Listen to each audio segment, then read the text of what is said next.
नमस्कार, केबी न्यूज़ देख रहे हैं आप। केबी न्यूज़ खबर आपकी में आपका स्वागत है। टॉप 5 खबरें कोटद्वार की आज हम आपको बताएंगे।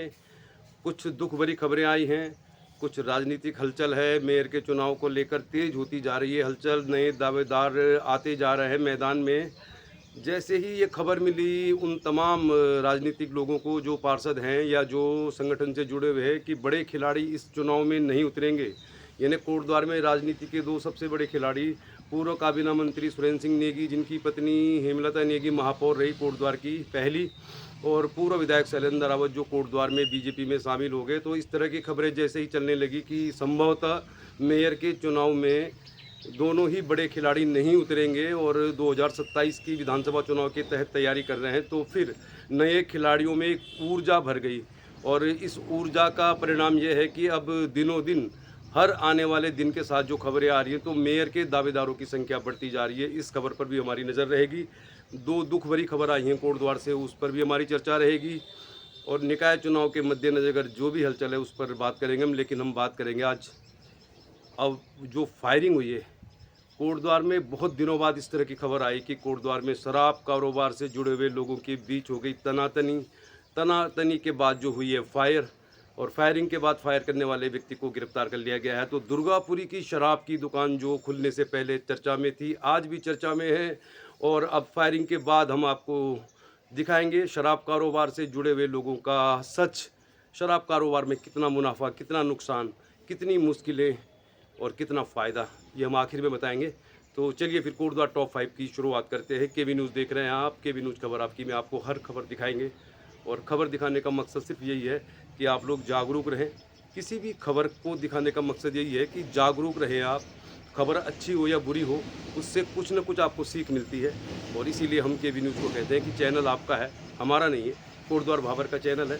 तो खबर, राजनीति, खेल, मनोरंजन एवं सामाजिक सरोकार के आपको दिखाते रहते हैं। चलिए फिर शुरू करते हैं खबर टॉप 5।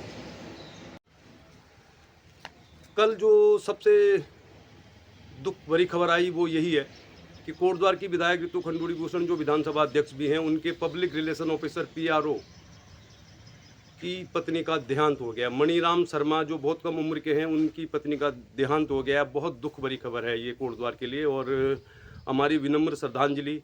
इतनी कम उम्र में किसी का निधन हो जाना वाकई बहुत दुख भरा होता है, और दुखों का पहाड़ टूट पड़ा है मणिराम शर्मा के परिवार पर। भारतीय जनता पार्टी के तमाम लोग श्रद्धांजलि देने के लिए उनके निवास स्थान पर पहुँच रहे। कल उनका देहावसान हो गया। 2 दिन पहले यहाँ पर एक और महिला की मौत हो गई। तो रिखणीखाल जिला पंचायत सदस्य विनय नेगी की जो बहन है सुनीता नेगी, उनका भी देहांत हो गया अकस्मात, अचानक ही, क्योंकि वो कोटद्वार में रहती हैं। तो ये खबरें जो हैं ये दिल को दुख देने वाली हैं। स्वास्थ्य के प्रति आप जागरूक रहें और अपने स्वास्थ्य का परीक्षण कराते रहें। बहुत सारी खबरें आ रही हैं, फौज में भी बहुत से लोग जो सेना में हैं उनको भी हार्ट अटैक, ब्रेन हेमरेज की खबरें आ रही है। तो आप जांच कराते रहें, स्वास्थ्य का ख्याल रखें।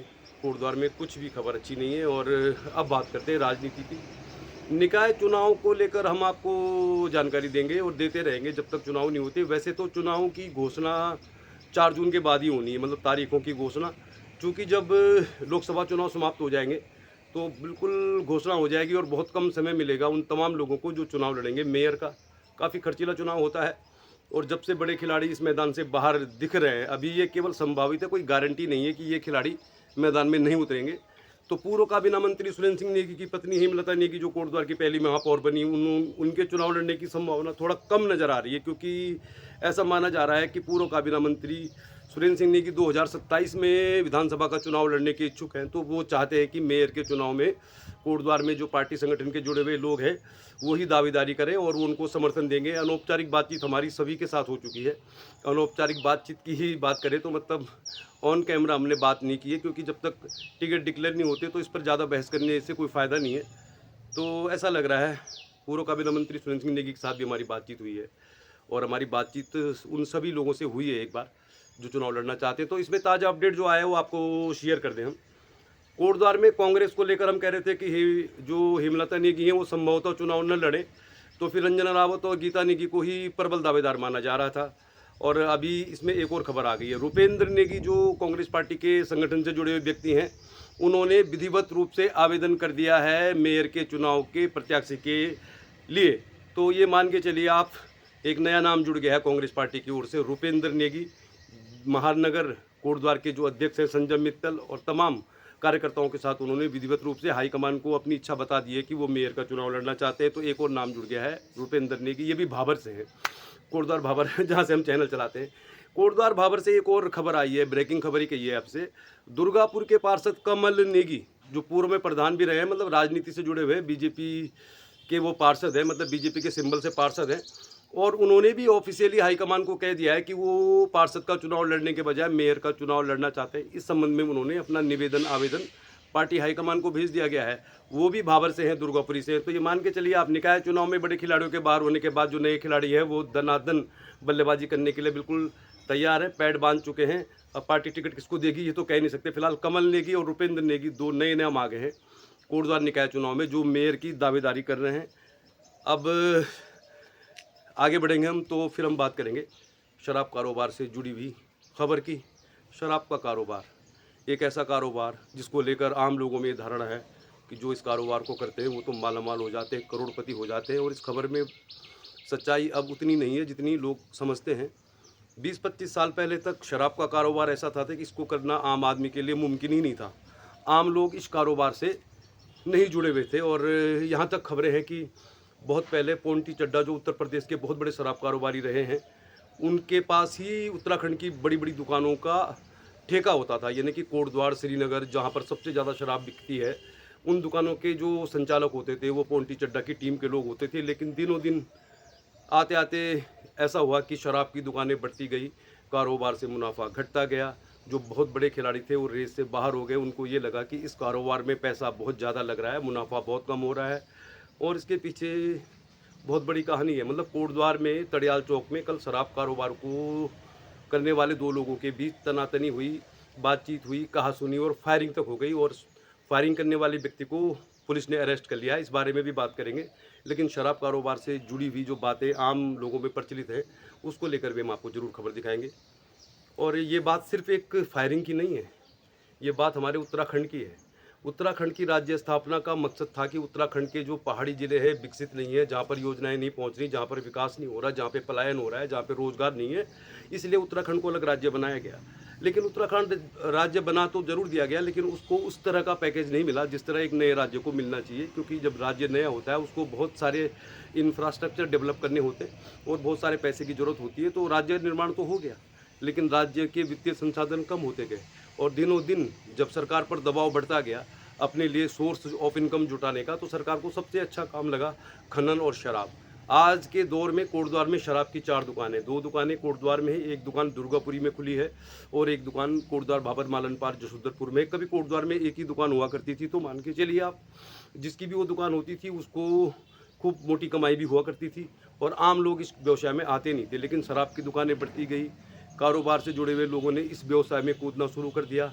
कई ऐसे लोग इस शराब व्यवसाय में कूद गए जिनको इसका बहुत ज़्यादा अनुभव नहीं था। आज की तारीख में शराब की दुकान को लेकर सरकार के इतने नियम कानून हैं, इतनी कड़ी शर्तें हैं कि एक शराब कारोबारी को दुकान से शराब बेचकर मुनाफा कमाना आसान नहीं है। इसलिए यही होता है कि जो शराब की एक दुकान होती है जिसको लाइसेंस मिलता है, तो वो अपनी दुकान की बिक्री बढ़ाने के लिए कई ऐसी जगहों में भी शराब बेच लिया करते हैं। जो लोग उनसे बल्क में शराब लेते हैं और गांव में या दूर दराज में बेचकर उस दुकानदार का जो टारगेट है उसको पूरा करते हैं। और इसी को लेकर कोटद्वार में हो गई फायरिंग। तड़ियाल चौक में जो फायरिंग हुई है उसमें दुर्गापुर की शराब की दुकान के जो संचालक हैं उनको अरेस्ट कर लिया गया है। और इसका मामला क्या है, आखिर क्यों हुई फायरिंग, क्या है पूरा मामला, आपको समझाते हैं। दरअसल अगर जसोदरपुर में मालन पार कोई दुकान है तो वहाँ पे जो शराब की दुकान का संचालक है, जिसको मतलब सरकार ने लाइसेंस दिया है बेचने का, तो आसपास भी अगर कोई शराब बेचता है तो फिर वो उसी दुकान से होनी चाहिए। तो ये मामला कुछ इस तरह का है कि दुर्गापुरी की शराब की दुकान के जो ओनर है उनकी बातचीत कहाँ सुनी हुई तड़ियाल चौक में, और तड़ियाल चौक में जो बातचीत हुई तो बाद में फायरिंग में बदल गई। और कोटद्वार के जो कोतवाल है मणि भूषण श्रीवास्तव, उन्होंने कहा है कि 10:30 बजे की घटना है। और ये मामला कुछ इस तरह का है कि वहाँ पर भी कुछ लोग होंगे जो शराब बेचते हैं, और चूंकि वो जो एरिया है वो कोटद्वार की दुकान के अंतर्गत आता है, जो इस तरह के नियम इनके बने हुए हैं दुकानदारों के। और जो दुर्गापुर की शराब की दुकान के ओनर थे, संभवतः उनका इसी मामले को लेकर विवाद हो गया और फायरिंग हो गई। चूँकि आजकल आचार संहिता लगी हुई है और जो फायरिंग हुई है वो अवैध हथियार से हुई है, जैसा कोटद्वार के थाना प्रभारी ने कहा है। तो शराब कारोबार ही अब सरकार का मुख्य माध्यम है पैसा जुटाने का। मतलब उत्तराखंड की जो सरकार है उसके पास सोर्स ऑफ इनकम नहीं है, रेवेन्यू आने के लिए उनके पास खनन और शराब के अलावा कोई बहुत बड़ा माध्यम नहीं है। कोटद्वार बाबर में जो टूटा हुआ मालन पुल है वो भी अवैध खनन का ही शिकार हुआ। और अब शराब की बिक्री होती है। शराब के कारोबार में कुछ ऐसे लोग भी आ गए हैं जिनको इस शराब के कारोबार की बहुत सारी जानकारी नहीं है, तो उनके ऊपर काफ़ी दबाव होता है। एक तो ज़्यादा से ज़्यादा उनको शराब बेचनी है जो सरकार ने तय की हुई है दुकान के अंतर्गत। बड़े खिलाड़ी अब इस कारोबार से बाहर हो गए, उनको मालूम है इसमें मुनाफा कम और झंझट ज़्यादा है। नए खिलाड़ी आते हैं तो इस शराब के कारोबार के जाल में फंस जाते हैं, उनके ऊपर काफ़ी दबाव होता है। और इसी का परिणाम हुआ कि कोटद्वार के तड़ियाल चौक में हो गई फायरिंग। मामला यही था कि अगर तड़ियाल चौक में कोई शराब बेचेगा तो वो कोटद्वार की बिकेगी या दुर्गापुरी की बिकेगी। शायद इसी मामले को लेकर तनातनी हो गई और बहस हो गई। तो सरकार ने शराब की दुकानें तो बढ़ा दी है, उससे शराब के दुकानदार को भी परेशानी है, लोगों को भी परेशानी है। आधार केंद्र बहुत कम हो गए हैं जहां लोग परेशान हैं जगह जगह। तो इस तरह ही चल रहा है कोटद्वार में, कुछ भी अच्छी खबर नहीं है। उत्तराखंड की सरकार के पास सोर्स ऑफ इनकम यही है कि खनन और शराब, जिससे वो अपने तमाम खर्चे पूरा करती है। और कुमाऊं मंडल की तो सारी नदियों को लगभग खोल दिया गया है खनन के लिए। लेकिन अब कोटद्वार की बात करें तो मालन सुकरों में खनन बैन कर दिया गया, क्योंकि दोनों ही पुलों में क्षति हो गई। मतलब मालन पुल टूट गया, सुकरो पुल धंस गया, तो अब खनन का कारोबार हो नहीं पा रहा है। और हज़ारों लोग जिन्होंने ट्रैक्टर आदि लिए थे, जिनका रोज़गार था, वो भी अब मुश्किल में हैं। मुश्किलें ही मुश्किल हैं कोटद्वार में। और निकाय चुनाव की तैयारी में लोग ज़रूर हैं। जो भी लोग इसमें दावेदार हैं उनके लिए कोटद्वार कोई मुद्दा नहीं है। कोटद्वार का विकास जब विधायक और सांसद और सरकार ही नहीं करा पा रही है तो फिर मेयरों से हम उम्मीद भी क्या करें। कोटद्वार में जितने भी मेयर के दावेदार हैं उनका एक ही मकसद है कि बस कैसे भी पार्टी का सिंबल मिल जाए, टिकट मिल जाए, और फिर जब चुनाव होगा तो फिर वही जो होता ही है, कुछ वोट जातिवाद से मिल जाएगा, कुछ जान पहचान से मिल जाएगा, और जो नहीं मिलेगा उसको खरीद लिया जाएगा। तो बहुत खर्चीला चुनाव है, करोड़ों में जाएगा। जिनको भी टिकट मिलेगा उनकी खबर दिखाएंगे। लेकिन कोटद्वार का इससे कुछ भी लेना देना नहीं है। मतलब कोटद्वार की जो समस्याएं हैं, लालडांग मोटर मार्ग, कण्वाश्रम, टूटा हुआ मालन पुल, शिक्षा की, स्वास्थ्य की, सड़कों की समस्याएं, कई समस्याएं हैं। लेकिन चुनाव में जो चूँकि नए खिलाड़ी आएंगे तो उनसे हम भी उम्मीद नहीं कर रहे हैं, आप भी कोई उम्मीद न करें। लेकिन मौका सबको मिलना चाहिए जो लोग राजनीति में सक्रिय हैं। तो खबर आजकल में इतना ही। और जो बात हम शुरू से आज तक आपको कह रहे, राजनीति संभावनाओं का खेल है।